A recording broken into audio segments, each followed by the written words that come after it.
Hi guys, কেমন আছেন? আশা করি সবাই ভালো আছেন। লাস্ট 2 উইক আমার কোনো ভিডিও দেওয়া হয় নাই।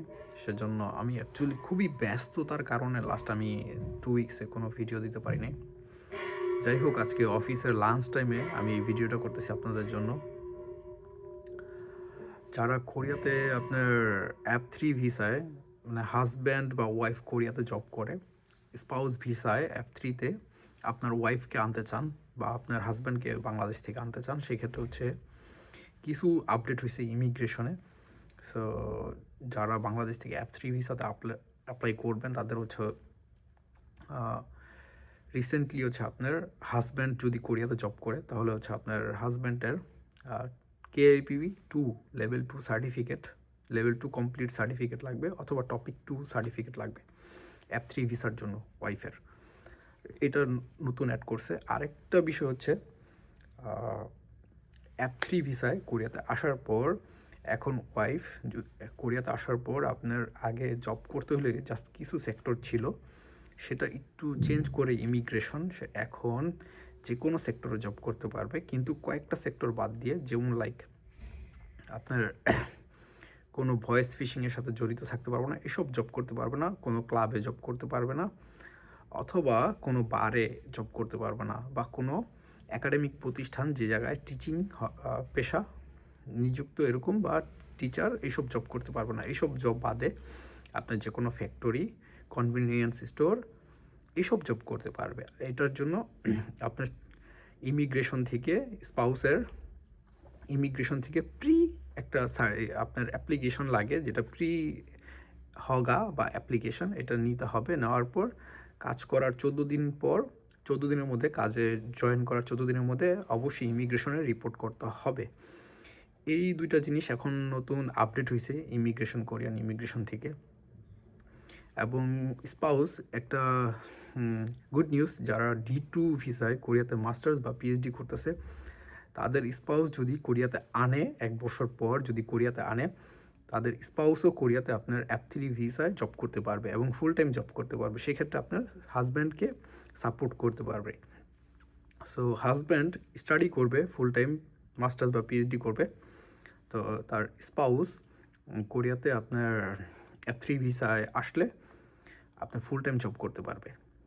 আগে যেটা আপনার রেস্ট্রিক্টেড ছিল, বা কিছু কিছু এরিয়াতে এই জবটা আর কি, কিছু সেক্টরে আর কি এটা এলিজিবল ছিল, এখন নাও এটা আপনার সব সেক্টরে করতে পারবে। জাস্ট শুধু আপনার বার বা নাইট ক্লাব বা কোনো শিক্ষা প্রতিষ্ঠান, ওই প্রতিষ্ঠানে আর কি টিচার, সেই সব জব করতে পারবে না। সেই সব জবে বা প্রাইভেট টিউশনই করতে পারবে না। এইসব জব বাদে সব জব করতে পারবে। সো এগুলা আপনার নতুন ইমিগ্রেশন থেকে নতুন update. Korean immigration day by day কিন্তু আপনার অনেক ভিসা রুলস বা এগুলো চেঞ্জ হচ্ছে। এবং যারা একদম বিগিনিংয়ে, যারা ফার্স্টে আপনার F2R ভিসা বা চিওক ভিসা যেটা করছিল, যারা একদম ফার্স্টের দিকে, যাদের 5 বছর কমপ্লিট হয়েছে, এখন তারা কিন্তু F2R থেকে F510 ভিসায় বা পার্মানেন্ট রেসিডেন্ট ভিসায় আবেদন করতে পারতেছে। রিসেন্টলি এটা আপনার চালু হয়েছে। এবং আমার পরিচিত একজন শ্রীলঙ্কান, সে হচ্ছে আপনার কোরিয়াতে 2021-এ, সর্বপ্রথম 2021-এ সে হচ্ছে আপনার F2R ভিসা যেদিন হগা আসবে বা পারমিশন গ্রান্টেড হবে, সেই দিন থেকে তার রিসেন্টলি গত মাসে হচ্ছে আপনার 5 বছর কমপ্লিট হয়েছে। এবং গত মাসে 5 বছর কমপ্লিট হওয়ার পরে সে এই মাসে হচ্ছে F510 ভিসায় আবেদন করে, এবং ইমিগ্রেশন এই F510 অ্যাপ্লিকেশন কিন্তু অ্যাকসেপ্ট করে। কিন্তু এখন তৈরিও এটা রিভিউ হবে 8 to 10 মান্থ। কোনো কোনো ইমিগ্রেশনে আপনার 1 বছর বা 1 বছর 2 মাসও রিভিউ হয়। 1 বছর পর তারপর সেটা আপনার গ্রান্টেড হবে নাকি হবে না, তার রেজাল্ট আসবে, হগা আসবে।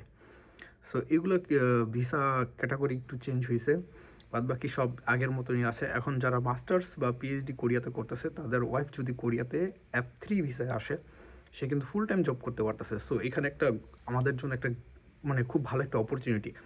যদি ওয়াইফ কোরিয়াতে আসার পর 6 মাস বা 1 বছর কোরিয়ান ল্যাঙ্গুয়েজ কোনো রকম একটু কষ্ট করে 6 মাস বা 1 বছরের মধ্যে যদি কোরিয়ান ল্যাঙ্গুয়েজ একটু বেসিকটা শিখে, সো 6 মাস বা 1 বছর পর হচ্ছে আপনার কিন্তু তারা আপনার ফুল টাইম একটা জব করতে পারবে, যে কোনো কোম্পানিতে বা ফ্যাক্টরিতেও, ইভেন ফ্যাক্টরিতেও ফুল টাইম জব করতে পারবে, অথবা কনভেনিয়েন্স স্টোরে বা রেমিটেন্স কোম্পানিতে, এগুলোতে ফুল টাইম জব করতে পারবে। এটার জন্য জাস্ট ইমিগ্রেশন থেকে একটা অ্যাপ্লিকেশন করে দেন জবে জয়েন করার পর 14 দিনের মধ্যে আপনার ফুল পারমিশন নিতে হবে, এটা ইমিগ্রেশন থেকে। এখন অনেক ডে বাই ডে অনেক ইমিগ্রেশন অনেক সিস্টেম চেঞ্জ করছে, আর এটা পারমিশনের জন্য ইমিগ্রেশনে ভিজিট করতে হবে না, হাই কোরিয়া থেকেও করা যাবে, অনলাইনেও আবেদন করা যাবে। এইগুলো হচ্ছে আপনার নতুন আপডেট। আপনারা যদি আরও ভিডিও পেতে চান, এরকম নিউজ পেতে চান, আমার চ্যানেলের সাথে থাকবেন এবং আমার চ্যানেলটা অবশ্যই একটু সাবস্ক্রাইব করবেন। থ্যাংক ইউ সবাইকে, বাই বাই।